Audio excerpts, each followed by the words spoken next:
দেশের ৮০তম স্বাধীনতা দিবস উপলক্ষে দেশ জুড়ে যখন উৎসবের আবহ, তখন সেই আবেগের ছবি দেখা গেল শিল্প শহর দুর্গাপুরে।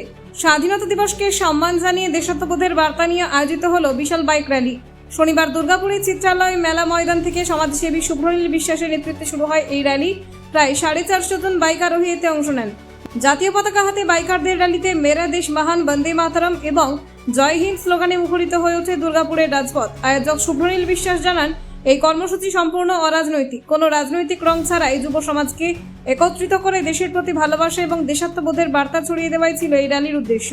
চিত্রালয় মেলা ময়দান থেকে শুরু হয়ে র্যালিটি দুর্গাপুরের এ জোন ও বি জোনের বিভিন্ন এলাকা পরিক্রমা করে 19 নম্বর জাতীয় সড়ক ধরে বিধাননগরে পৌঁছায়। এরপর ফের চিত্রালয় মেলা ময়দানে এসে র্যালির সমাপ্তি ঘটে। জাতীয় পতাকায় সেজে ওঠা বাইকের সারি এবং যুবকদের দেশপ্রেমের স্লোগানে এদিন দুর্গাপুরের রাজপথে তৈরি হয় এক অন্যরকম পরিবেশ। স্বাধীনতার ৮০তম বর্ষে এই বাইক র্যালি যেন একটাই বার্তা দিল, দেশপ্রেমের কোনো রাজনৈতিক রং নেই, দেশ সবার আগে।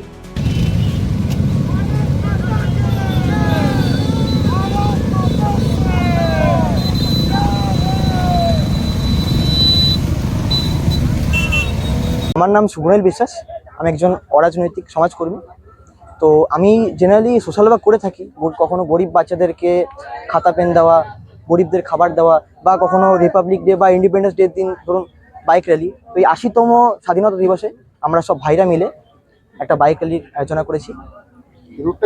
রুটটা আছে এই চিত্রালয় ময়দান থেকে আমরা যাব হাইওয়ে ধরে ওই বিধাননগর হয়ে রিটার্ন করবো। আমরা কতজন মোটামুটি বাইক র্যালি আছে? মোটামুটি এখন আমাদের 350 সংখ্যা চলে এসেছে, আরো 150 সংখ্যা আসবে, 450-500 সংখ্যা আছে টোটাল।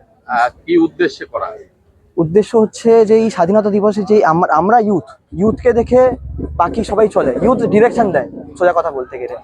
তো সেই উপলক্ষে আমরা ভদ্রভাবে ওয়েল অর্গানাইজড ওয়েতে সব হেলমেট গিয়ার ফিয়ার পরে আমরা করছি। কোনো পার্টি পলিটিক্যাল স্লোগান থাকবে না, কিছু থাকবে না, শুধু থাকবে ভারত মাতা কি জয়, জয় হিন্দ, বন্দে মাতরম।